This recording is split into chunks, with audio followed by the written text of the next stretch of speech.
Good morning, good afternoon, good evening, and welcome to Champs at Last, the podcast where we just chat shit about wrestling. I'm Andrew, your host. As always, I'm joined by Lee. How are you, mate? You good?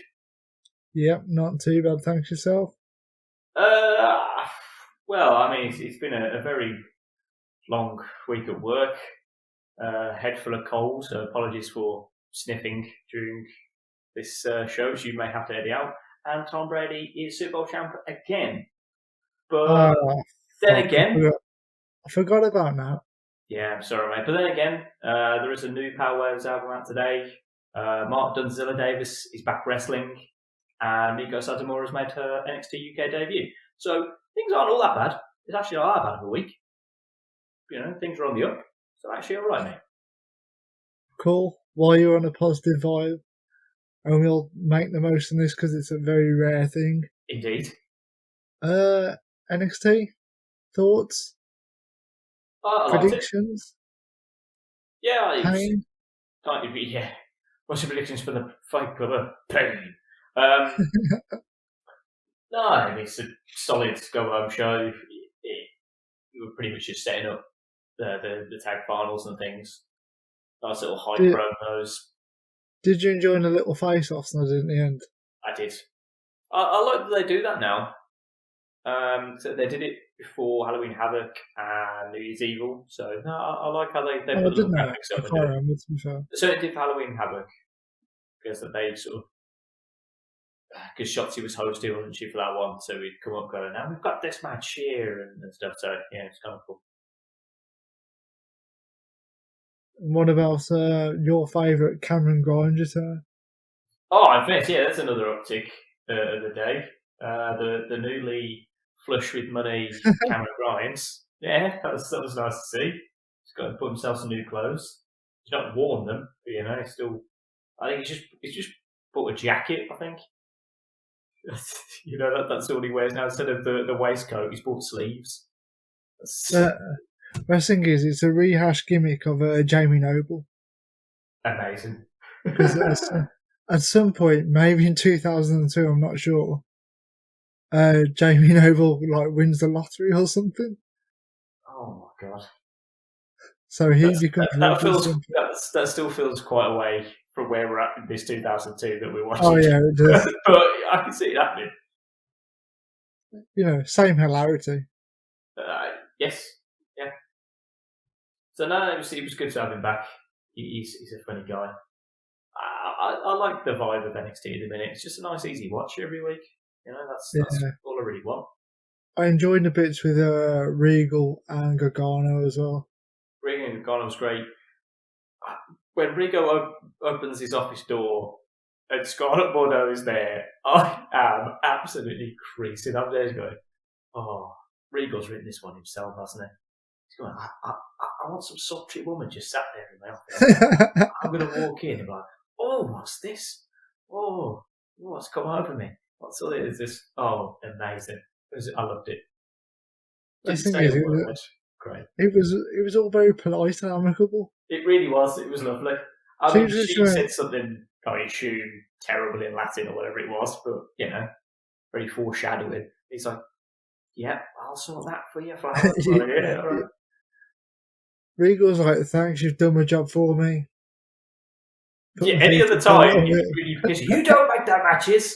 How dare you? When he comes out and says, Johnny Gargano, you will bloody wrestle. Or you can give it your time. He's like, nah, none of that shit. No, I'll wrestle. And the bit which made me laugh is when Regal come out onto the stage and started talking, and Gargano went, where is he? Who isn't it? Oh, totally. Yeah, that's class. Like, he can't move his neck. Oh, God. And Regal was like, I'm on the stage, you pinnock. You wazzock. She had stood behind him. And honestly, as much as Theory's probably a brick, he's got some good comic timing. I'll give him that. Yeah, he does have some good comic timing. Oh, he turned around, hits him in the chest and goes, what's this brat on about? Oh, shit. I'm like, that's nice. That's pretty good. So, no, it was all around pretty good show.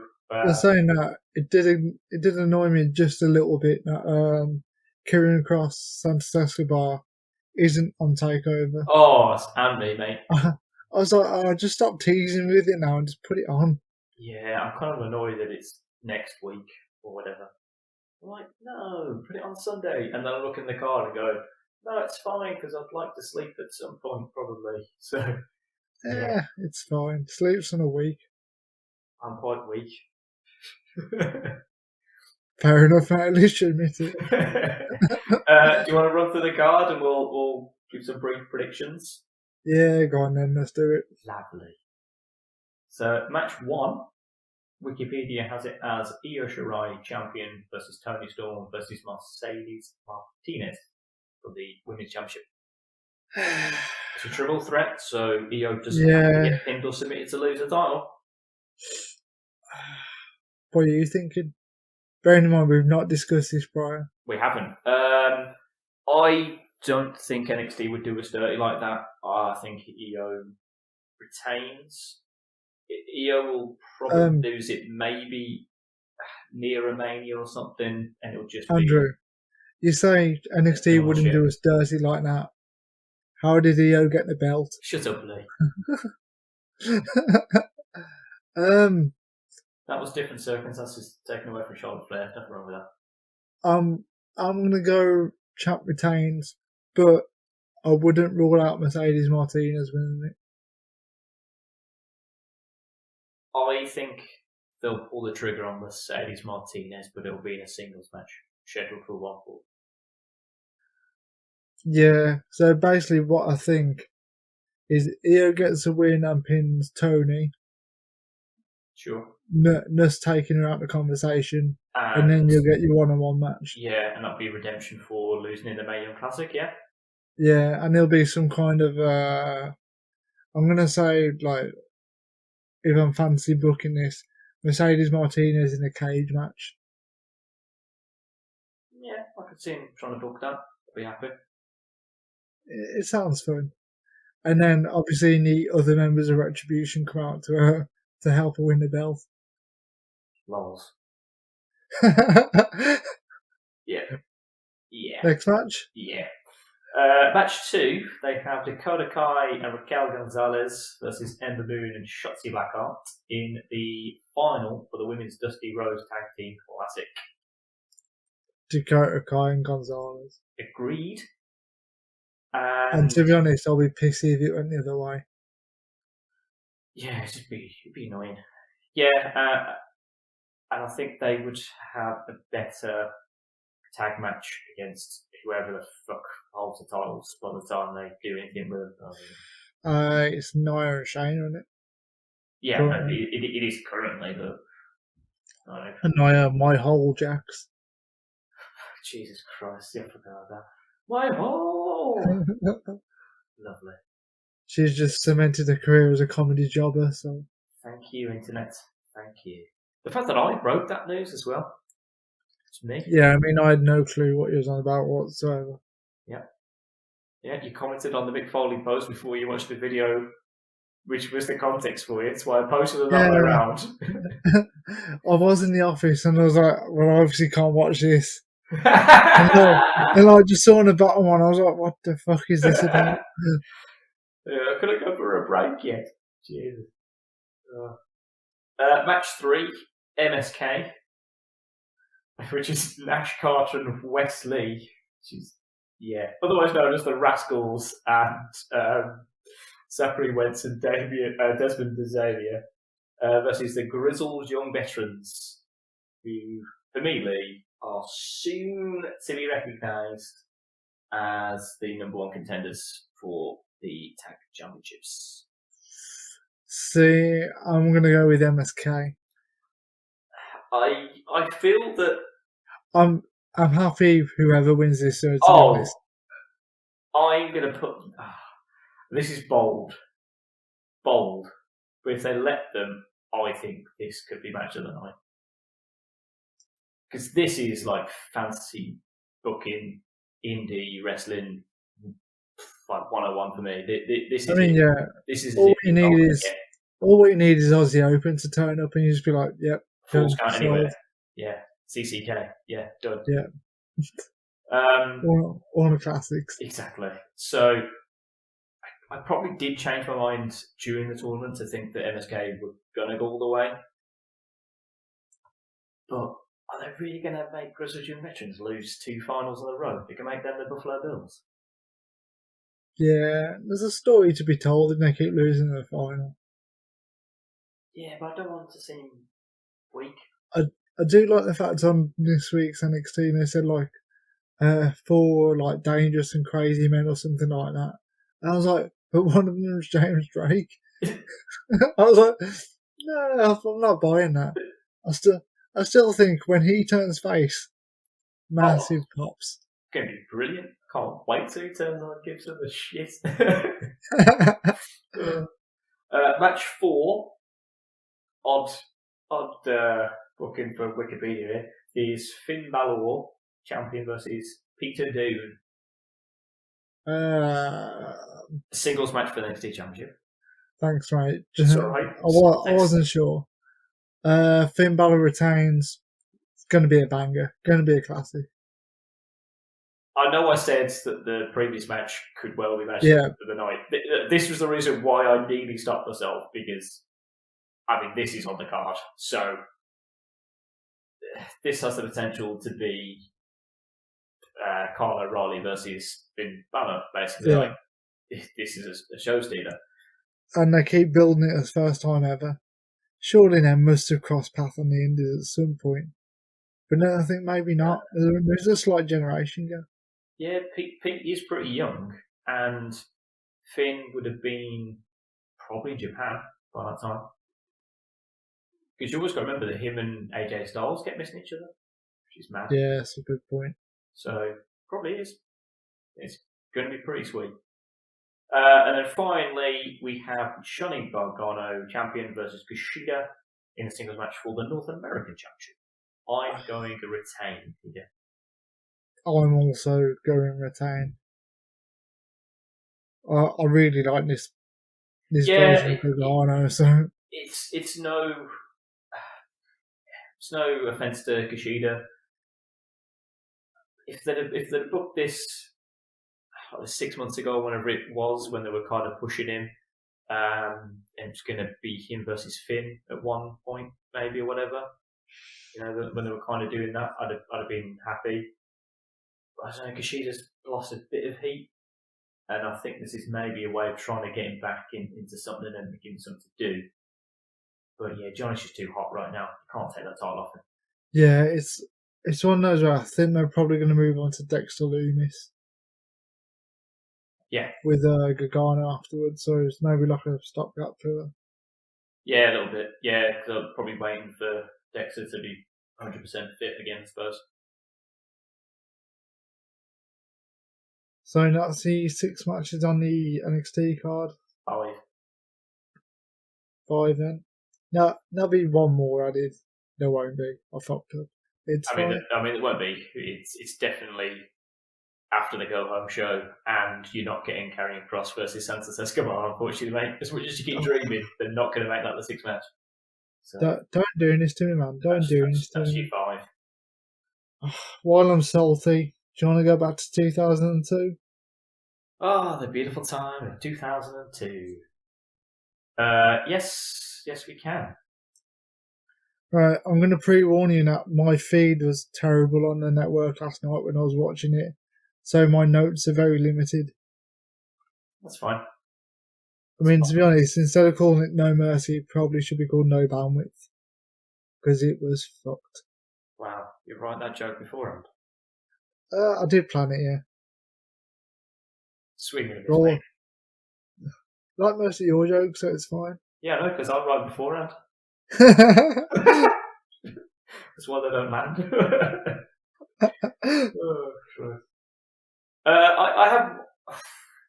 Well, actually, no. I mean, I have 2 questions before we start.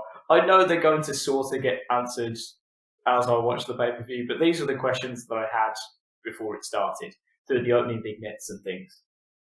1, does Undertaker have a broken arm? And then 2, Kane is a murderer? Yeah. That was an underlining story. I was like, okay. What you need to do, Andrew, is I presume it's on YouTube because it won't be on the WWE network. Is you need to YouTube Triple H and Katie Vick. Okay. I did Because note that name down, to be fair, later on to discuss, so... Okay. Because there is one very, very famous segment in the build-up to this match where Triple H reenacts Katie Vick's funeral. Okay. And then he turns up in a Kane mask. So you get me so far. So Triple H is pretending to be Kane at this girl's funeral. Yeah. He then gets into the casket with said girl. Cool. And begins to hump it. Fabulous. Yeah. So just a bit of necrophilia with what is essentially one of the most important people in WWE currently. Wow. 2002 is weird, man. Yeah. I mean, luckily I had a good taste to cut that bit because I think people complained at the time. And as you know, 2002 is a very loose time, so they got away with a lot. Yeah, I mean, I've seen many things that I feel they should have cut out since and haven't. Yeah. So, okay. Cool. This pay-per-view takes place at the Alltel Arena, which is now the Ron Simmons Bank Arena. No, you're not going to shout "damn" at me or anything. Fair enough. I've not got a voice for it, to be fair. Set that joke up for nothing. It's just called the Simmons. It's just called the Simmons Bank Arena. But I thought if I call it the Farouk Bank Arena, that would have been sort of too niche because you would have to have known it was called the Simmons Bank Arena before. So yeah. And this arena, as it's taking place in Little Rock, Arkansas.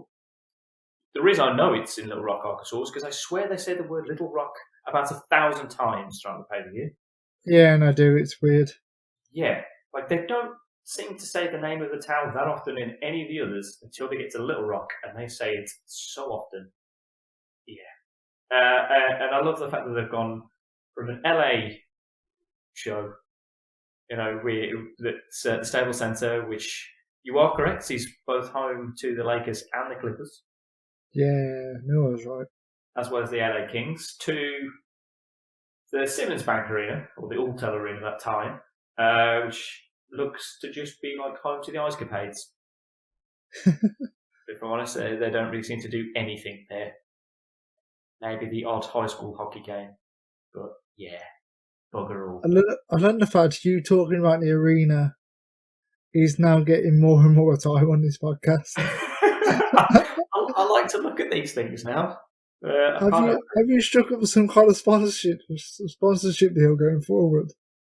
Yeah, I've got a sponsorship deal with the Alltel Arena that's now defunct because it's now the Simmons Bank Arena. I've contacted the wrong people. Yeah. Jesus. That sounds about right. Oh no. I did it via Zoom though, because that's what everybody uses these days. Actually, I've got Teams now, so use that. Oh. Check you out. I know, right?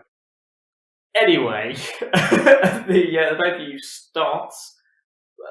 To be honest, I was confused out of the gate because I'm going to tell you what the opening match is, and then you try and work out why I had to go back to my previous notes on how's the last one called? Unforgiven.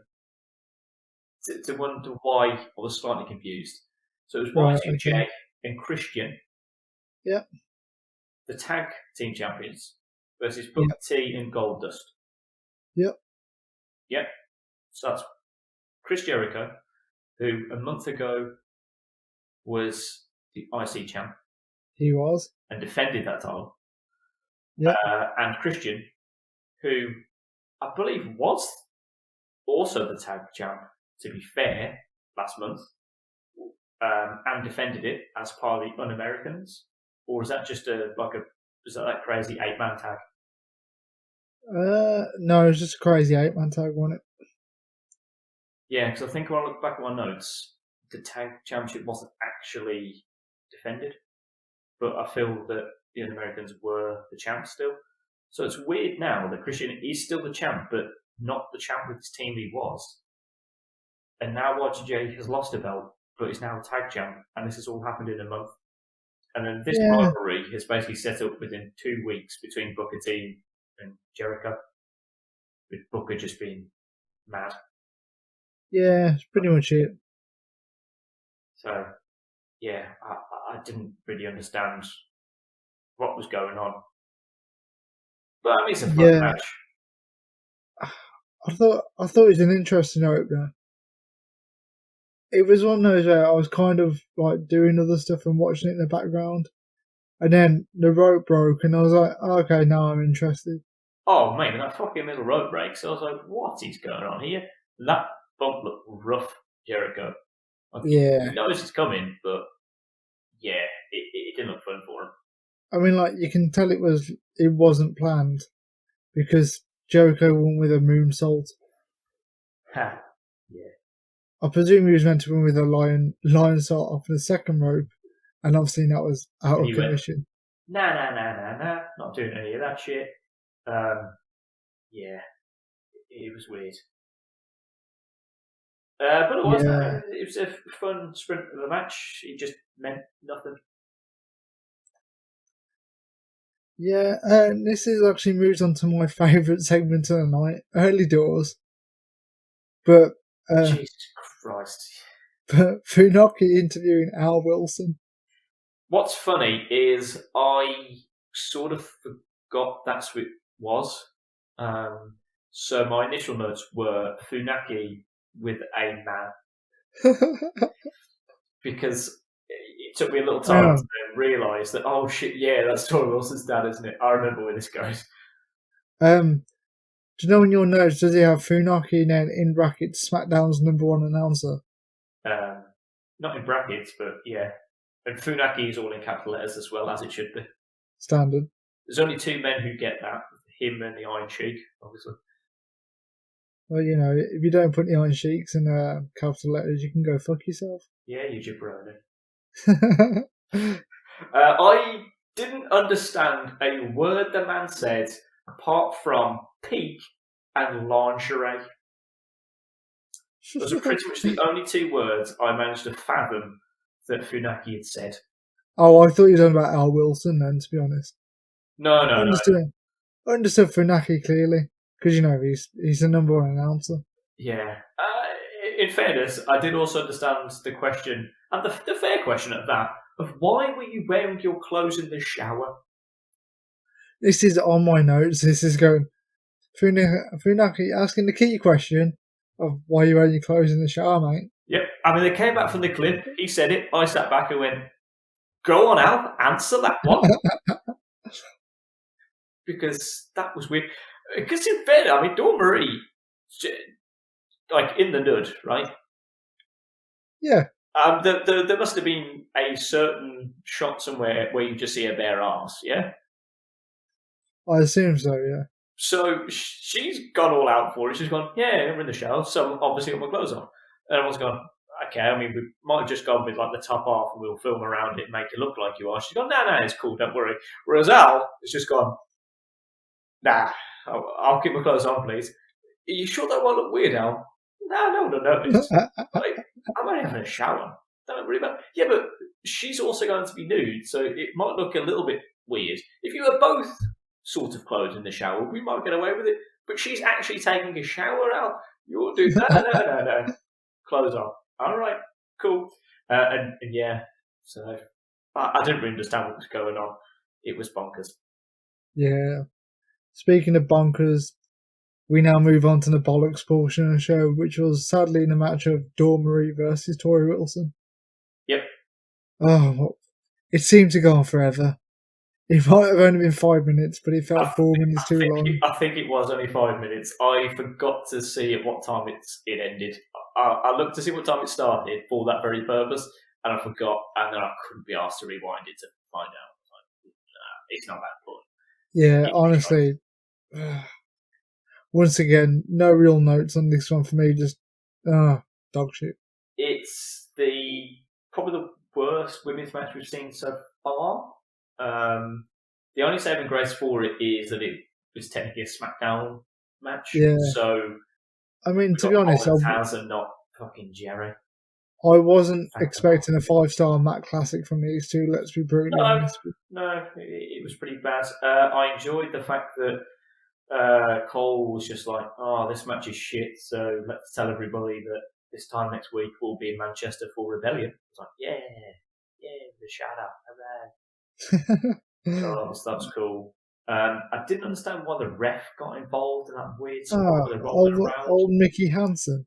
Yeah, I've literally never seen that before. Honestly, you've never seen that before? No? That was a staple during the Attitude Era. Oh, fuck it now. Oh, that's a problem. The best thing was, he had to control the role because the other two couldn't do it. It was bad. It was bad. And then Tori wins with a swinging neckbreaker. I was like, oh, cool. Brilliant. Yeah. I know Nikki Cross sort of uses it, but it's not always a finisher and looks better. It is what it is, mate. Do you want to move on to the RVD interview? I like RVD because, much like last time, his promos are just him saying the things that his opponents do. Yeah. That makes me laugh. Because he just comes in and he goes, "Oh, you mean like that Triple H who has the hammer sometimes, and like he spits water?" And I was like, "Ha, yeah, that's him." And this week, he's like, "Oh, I know that Ric Flair." It's like Starling does the walk, profiling, struts again. Limo Rider's like, "Fucking hell, Rob, he's going all out here." I mean, the fact that buddy coach can't keep a straight face, I'm like, come on, lad. Me and Gene wouldn't be laughing at this. Yeah, but none it was RVD talking about him sat on coach. Oh, it was glorious. I mean, thinking... To be honest, I thought it was like quite a bog standard in the interview. And then they just seemed to let him go off. And I was like, why didn't they do this with him later on in his career? Instead of just being a stoner? Yeah. He's actually quite entertaining. The whole time I was there going, wow, if only Matt Riddle was as charismatic. Yeah. They're essentially the same sort of character. Oh, they're one and the same, essentially. Nah, because Riddle's more like MMA technical, whereas Rob's more that Zen master kind of mat-based grappling thing. You know? It's not like striking. You're splitting hairs here, mate. Mate, it's the nuances. You know, that's the difference between you and I. So, yeah, I just think, I wish Riddle wasn't a twat. Why couldn't it be funny? Like RVD. Yeah. So, do you want to talk about the match? We can. I mean, I was going to ask who Tracy is first, because at the back end of that pay-per-view, Coach then just decides, oh, fuck, I know they're not on my show, but I'm going to go chase after Paul Heyman. And Tracy's there, and I was like, I don't know who Tracy is. I hope I find out later. Yeah. Undertaker's bit of side piece, bit of fluff. Well, apparent, alleged. Don't be spreading those rumours just yet. Because certain things might come out later in the show that debunk your ideas. So, just before you go spreading that defamation of character, sir, let's wait and see, shall we?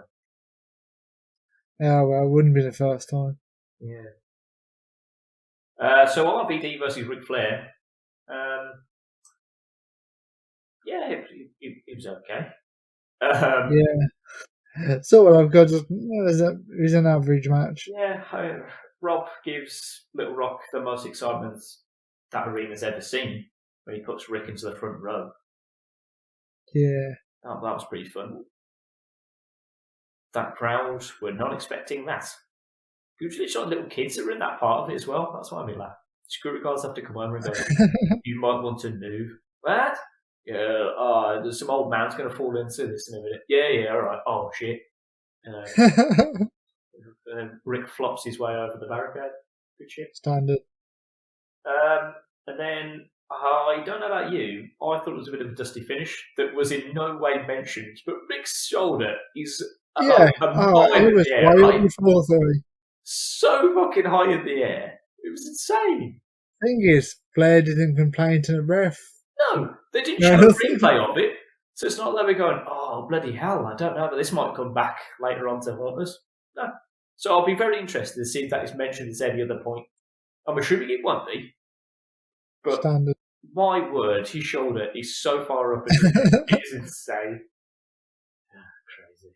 Fucking mad. Then that moves us on to the Big Show and Stephanie McMahon, joined by Eric Bischoff. Turns out that Mr. Big Show is not very happy with his treatments over on Raw and Eric Bischoff. He's not involving him in any the HLA, so he's a little bit pissy. And it seems that he's spending most of his time shoving his thumb up his arse. Is what I got out of that segment, Lee, is he'd rather come out to SmackDown, possibly because he's fed up of shoving his thumb up his arse. Because he's a giant. A giant he did do that. He did really hammer home the fact he was a giant. 7'2", 500 pounds. Thumb up arse. Fucking weird.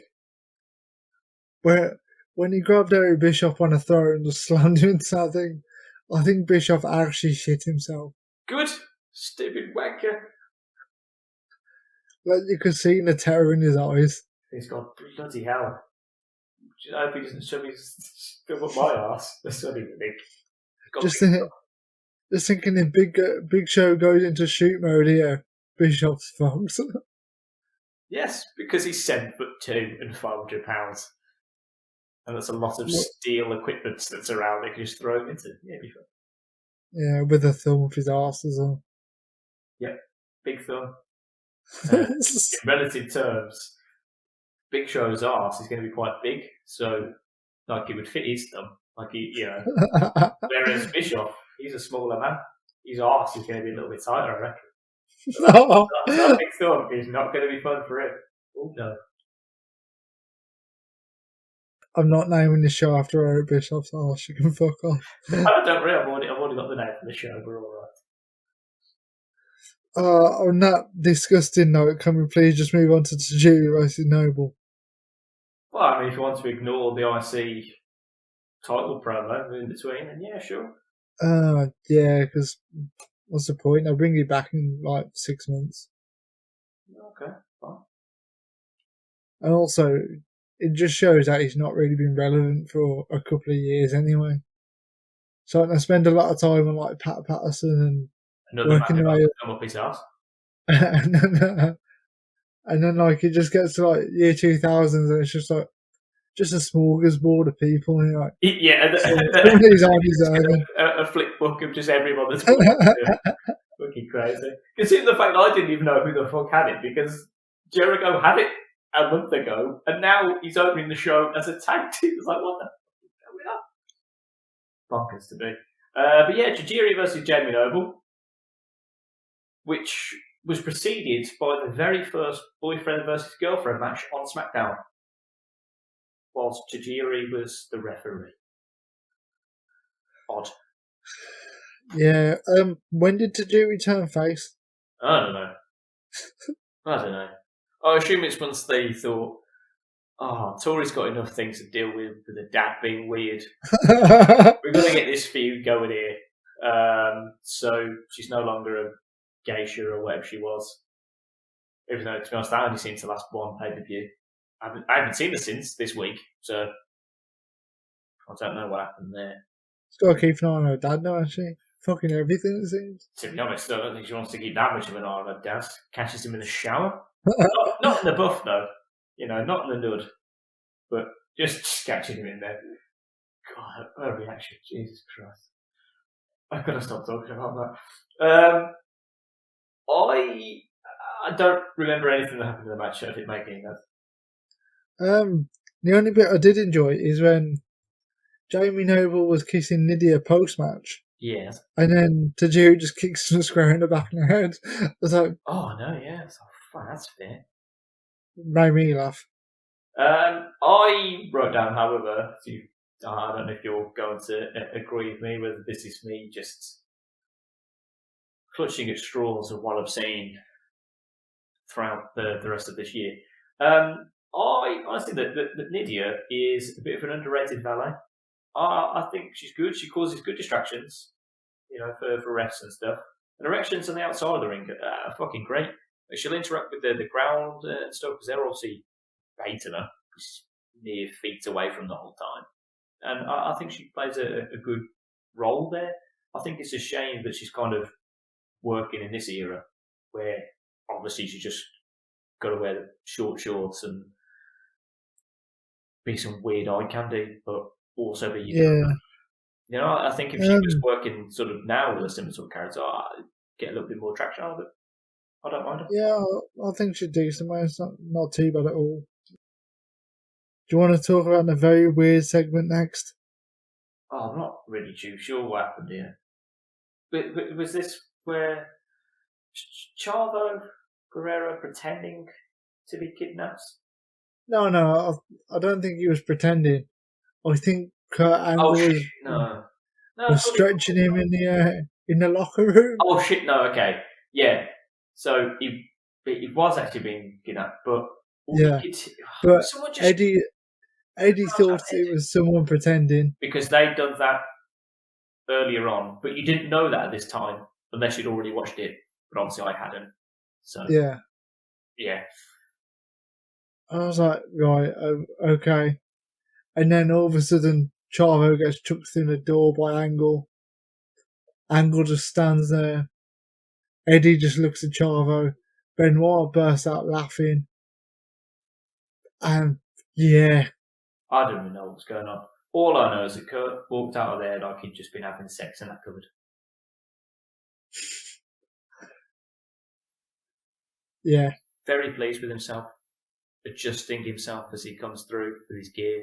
It's like he's just been having sex with Chavo. That's what's happening. What pop match have you got down next? So after this, oh Jesus Christ, this is now. I didn't understand this one either. This is Triple H, who was the heavyweight champion. Yeah. Versus Kane, who is now the IC champ.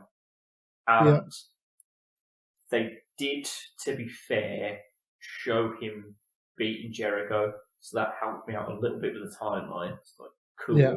I understand that he's won that. But I couldn't work out, was it a winner-takes-all match? Because it seemed as though the Intercontinental Championship was on the line. They never really spoke that the heavyweight championship was on the line. I assume it's because we were all aware that Triple H was never losing, because this is 2002, and Triple H is not going to lose these matches. So basically from what happened on Raw, Bischoff just bizarrely come down and said, like, both belts are on the line. That was it.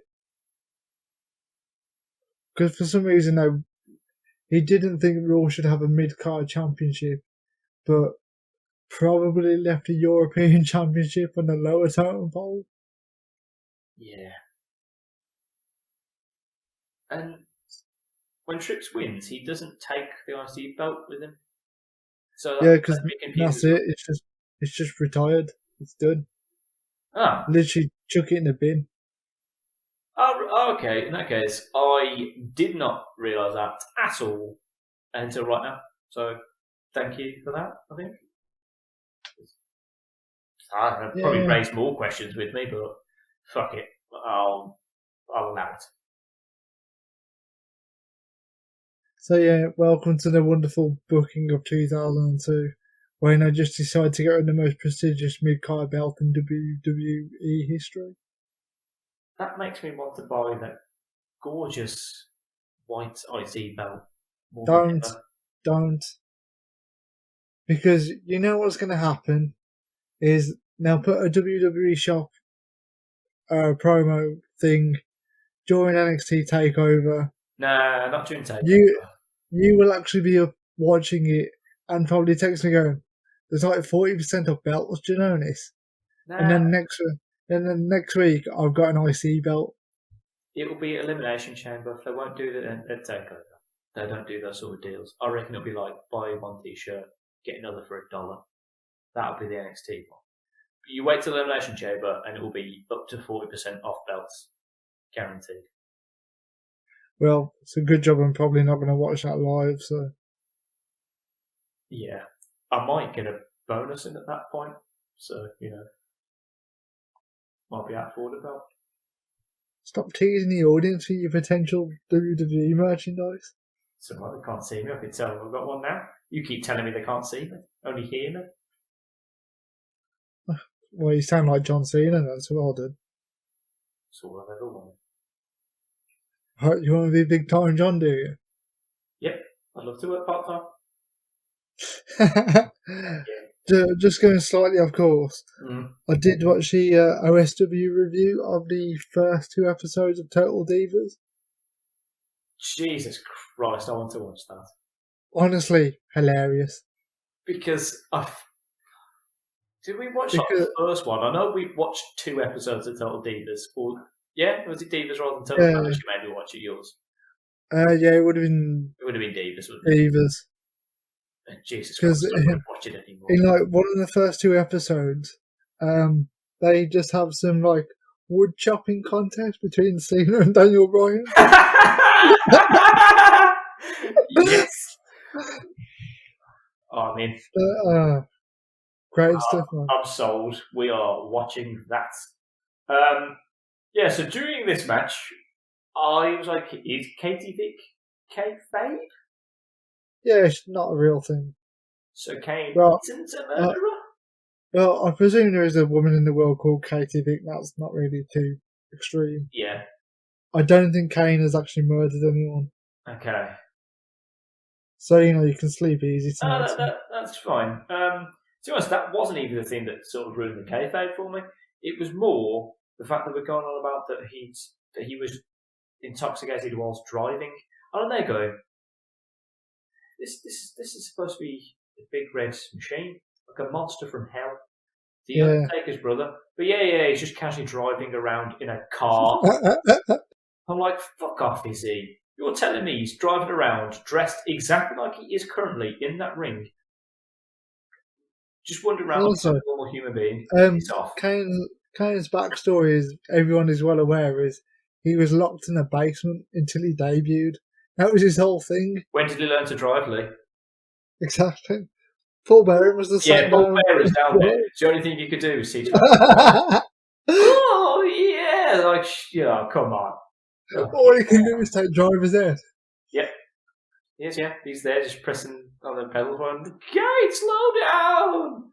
Yeah, that's it. Oh my word! That's where the whole match fell over me. I was done at that point. Also, what a wonderful impression of Paul Bearer. I know, it wasn't bad actually. I do like a Paul Bearer. Fuck off, mate, it was terrible. I didn't have time to practice. I can't do it. I had time to practice. Shut up. Any thoughts about the actual match?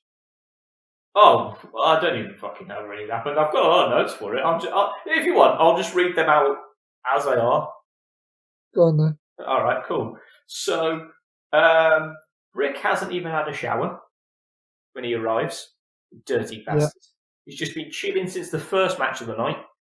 And he hasn't even... To be honest, I probably wouldn't have a shower. I assume Al Wilson's in there just... in all of his clothes, just loitering. Also, I imagine Rick just took off his wrestling trunks, put them on the side, put a little string around his penis, and then just... Hey, Al, you see this? Just dance his penis. Yeah, lovely. Jesus. So yeah, I think that's exactly what he did. Probably. And then probably almost missed his spot because he kept doing it. Yeah, someone's like, Rick, you're on. He's gone, shit. All right. You got time to shower? No, Rick, you're on now. All right, cool. Ref bump. Oh, then Hurricane arrived. Is he Kane's tag partner? Yeah, that's so what it's Kane and Hurricane. Yeah. Moving on. I haven't. No. I don't have the brain capacity to try and work that out, Lee. No. Fair enough. No, just Team Hell No. Yeah, you sold me. All right, you jumped the shark a little bit at times, but nah, it still had me. Kane and Hurricane. No, that's fucking lazy. Then we have a second ref bump. Where I don't understand why Kane wasn't then DQ'd. Because he just boots the ref in the face. I feel like it's a DQ. But I don't know. Then you just had Rick ricking out, which is always fun when Kane's chasing him around the ring. No one does his stress like Ric Flair. Nobody.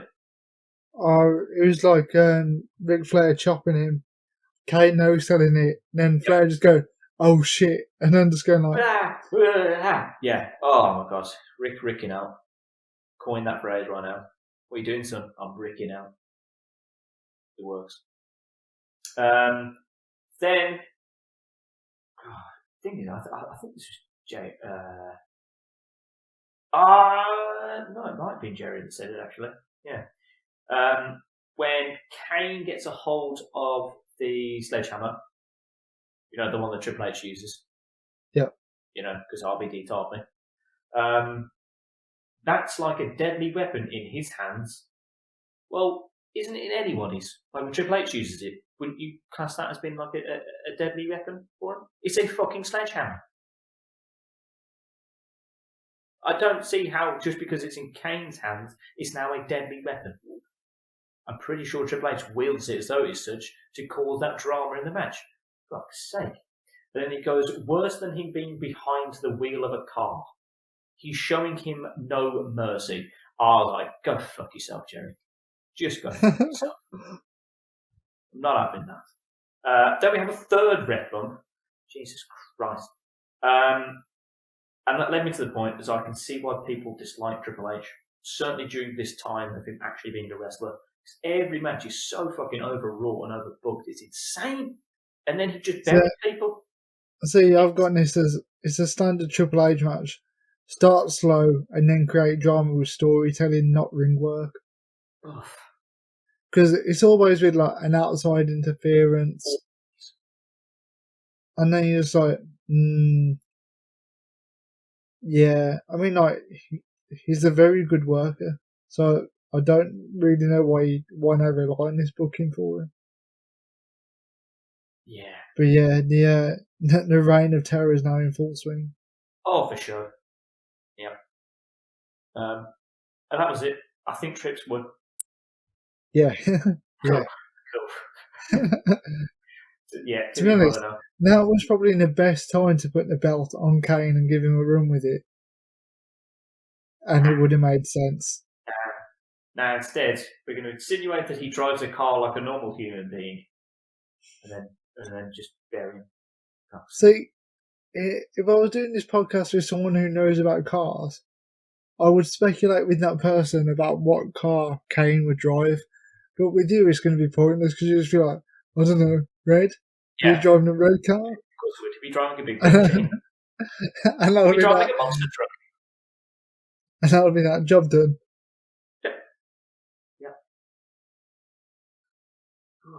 To cleanse our palate, we then had a segment with Stephanie McMahon in her office after she invited Tracy in to have a little woman-to-woman chat that only two women can have.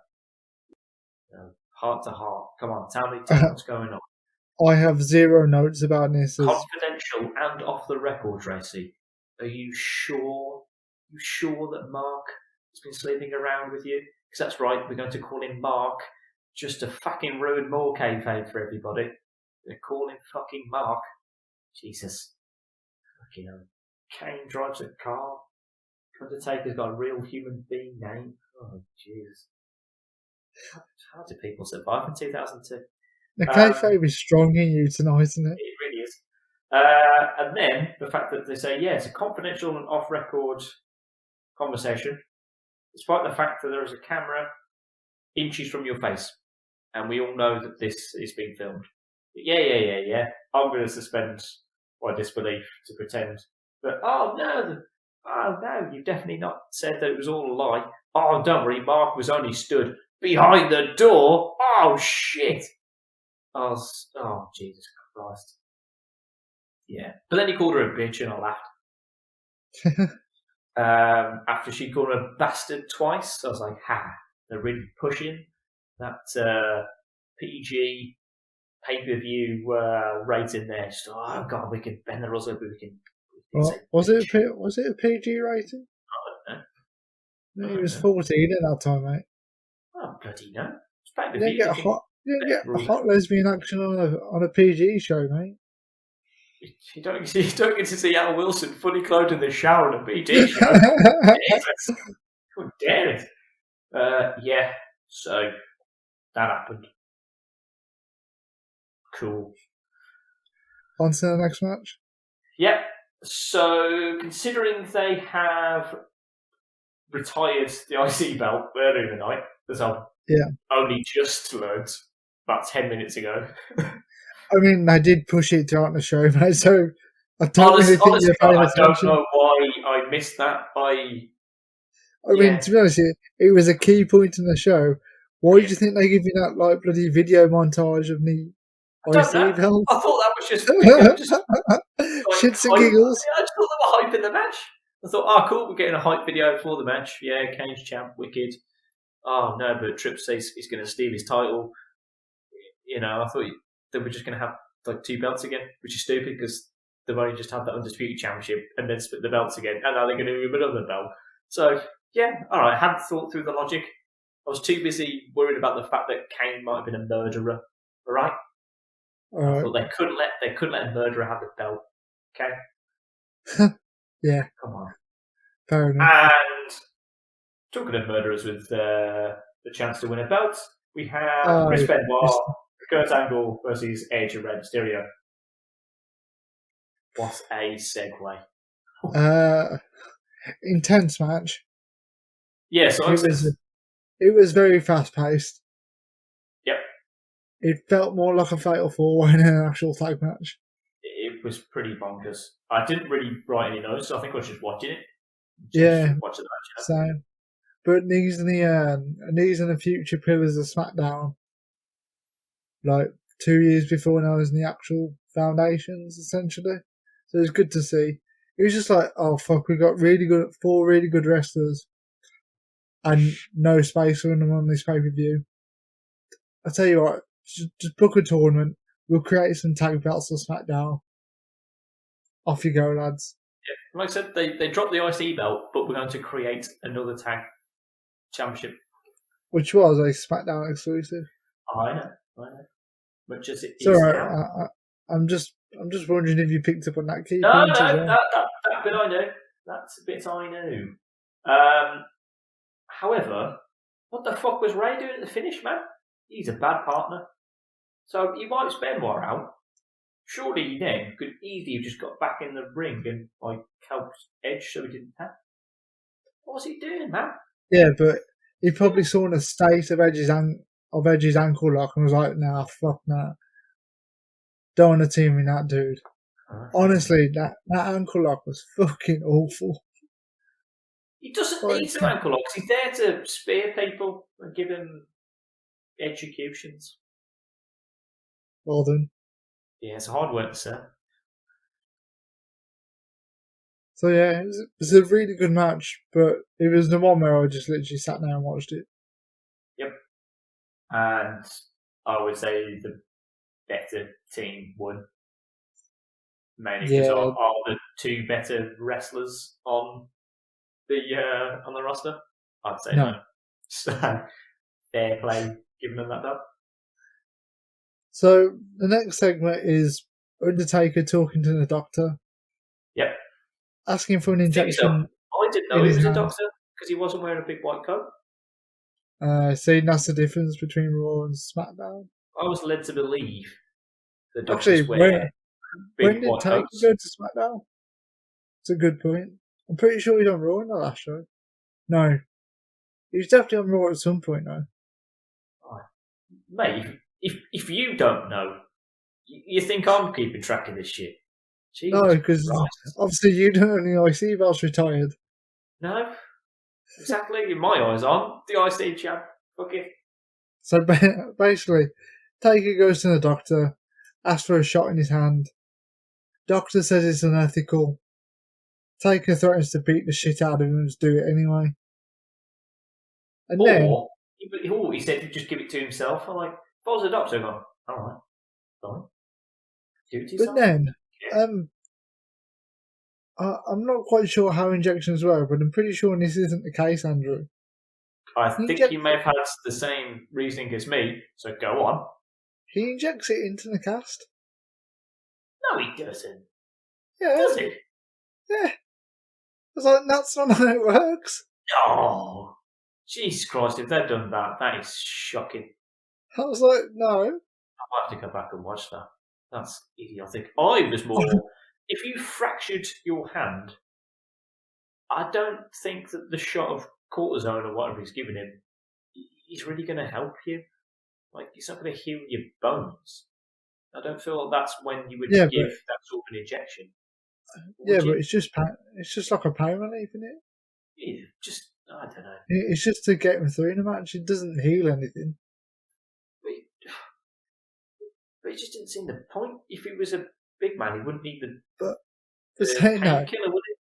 But saying that, he injected it into the cast anyway, thus making it pointless. Maybe that inflates the cast. I don't know what the injection was. It could have been liquid concrete he was putting into that cast. I don't fucking know. Well, it didn't fucking help, did it? What? Spoiler alert! Jesus, alright. God, we've got another match first. I've got 0 notes about that one. All I'm going to say is, Lee, this is the second women's match of the evening in a single pay-per-view. That means in your rating system, which we'll get to shortly, it's already a 1-star. It is unprecedented. The fact that it's going to start on 1.5, because spoiler alert, Lee, Hulk Hogan doesn't appear either. Yep. So this pay-per-view is already started. Yeah, but he's not seen, and I didn't hear that. So it's already over. So yeah, we have Trish, who is still champ, after she successfully defeated Molly the last pay-per-view, I think. Shit, is that happened? Yeah. That's what she definitely wrestled Molly in the best match we've seen. Yeah. So this time, however, she's against Victoria. For like the third time, I think, during this pay-per-view, the champ came out first. It still pissed me off. And this time, it was the turn of JR to say it, who then described Victoria as menstrual. I was like, what the fuck is this? Even Jerry goes, are you sexist? I went, fucking hell. Then something else happened, so I muted him. I can't remember what he said, but I grew tired of the commentary, so yet again, this match was on mute. It went a solid 6 minutes. It was pretty good. It had an ugly ass finish, though. I felt like it was a missed finisher, and then it was just a death by roll-up win. I'm like, that's a shame that it's ended on that. But Victoria's decent. I'm hoping they get a little bit more time to have another match and get some chemistry and stuff, because, yeah, they've got some decent people coming up on that roster. If I'm honest, it's just, you're never going to see them. Yeah. On to the main event?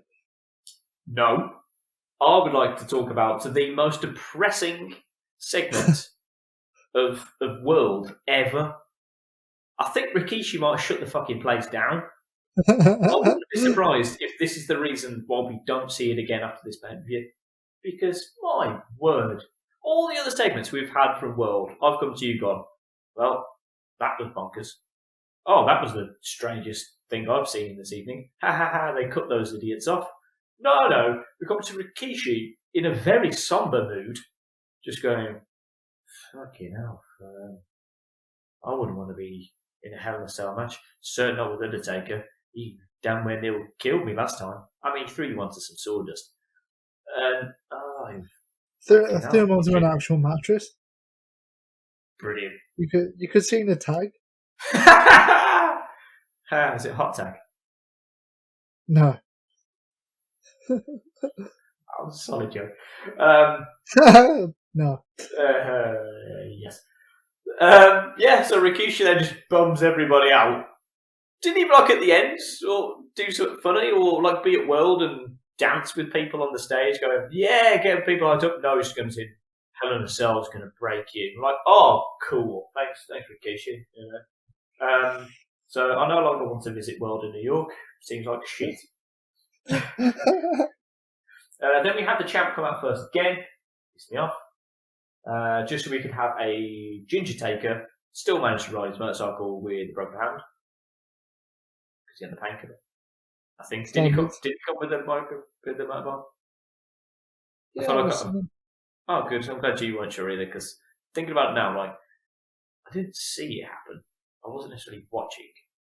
So, okay.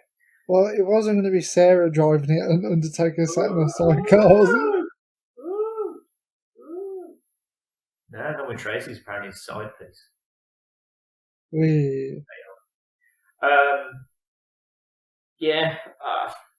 I didn't remember too much about the match, but from early on, Paul Heyman just screeching his way through the first 10 minutes, shouting, Brock! At the top of his lungs, as high pitched as he possibly could. I was like, fucking hell, Paul, calm down. I did enjoy the spot where Taker just grabs him by the tie and then just keeps battering him into the cage. Oh, yeah, every now and just casually pushing him back and then bang! It's like, oh, fucking hell. How many times do you think it was, if something supposed to happen once, he went, nah, Paul, nah, I am fucking getting you in. And then just Paul Blade, because I'm pretty sure I didn't see him get busted open. So he's there just on the barricade, just casually blading himself. I'm like, alright, this is commitment to the cause, fair enough, Paul. You've only got another half an hour of this match to go. Fair play in blading now. Well, Paul's hair blading, Taker's bladed, Block's bladed, but at least the two wrestlers it makes sense to blade. Yeah. And then Heyman's just there, just like. And then Heyman's just there, like, yeah, fuck it, I want to cut myself too. These boys are doing it, yeah. Yeah, somewhere his mom's very disappointed, going, wait, have you done it just because the other two boys were doing it, were you? You know, if they jumped off the Hell in a Cell, would you do it? And you go, no, because I'm not involved. Really. But I'll tell you what was nice about it. It felt like what was nice about these lads covered in blood having a brutal match? Yes, please tell me what was nice about it. The feud felt like it needed a Hell in a Cell match, which is just much better than a yearly pay-per-view of just, they're going to fight Hell in a Cell. Yeah. It felt like it built to that point and there was a need for that match. Yeah. Which, absolute slugfest and bloodbath. It was. There were a couple of clumsy moments, obviously, because of the constraints of it. I have no idea what the fuck that weird jump off the top turnbuckle to the apron was. Oh, Jesus Christ. Shit, that was. And the camera didn't even get it. I think the camera's like, oh, that was shit. No, there's the crowd. My God, that's awful. And then, Taker just pissing blood. Oh my God. Honestly, I felt like it was difficult to watch that last 10 minutes. So it's like, do you know when we watched the Dustin versus Cody match ages ago? Oh yeah. And you said there was too much blood. Too much for me. And I said to you should have been watching wrestling back in the day. Then I think this is a good case in point. I would agree. Yeah, this was pretty bad. Yeah, but all in all, it was a good match. You wasn't going to get a 5-star Matt Classic on this one. No one expected it, and I really liked Brock celebrating on top of the cage at the end. Seemed a bit badass. Yeah, Brock's pretty good. I'll give you that. You almost forgot about it. So it's almost he gets halfway up the ramp. Paul's there going, Brock, doing a bit. Oh yeah, shit. Sorry, Paul. He putting us back down. The only thing that was ruined for me is you could already see the holes cut out. Yeah. Like in the cage. That's the only thing that pisses me off about those sort of cage matches. Like, they're obviously going to climb at some point because you've already cut the foot out for us. Jesus. Well, you can blame Mick Foley for that because it wasn't in the first two, and then they put in the safety features after Mick fell off it and threw it. Big kid, so yeah, that closes out No Mercy. We've gained the title, lost the title, had a whole lot of retains. I don't think anyone lost a title match. Oh, Kane did. Yeah, but not really, because now it's almost he was the last ever champ of it. Someone just took it away from him. Oh, there's a positive for it. He lost his belt, had no woman to go back to. Kane's a big loser in this. But he does at least have a valid driving license. So there's that. True. He can cross state lines.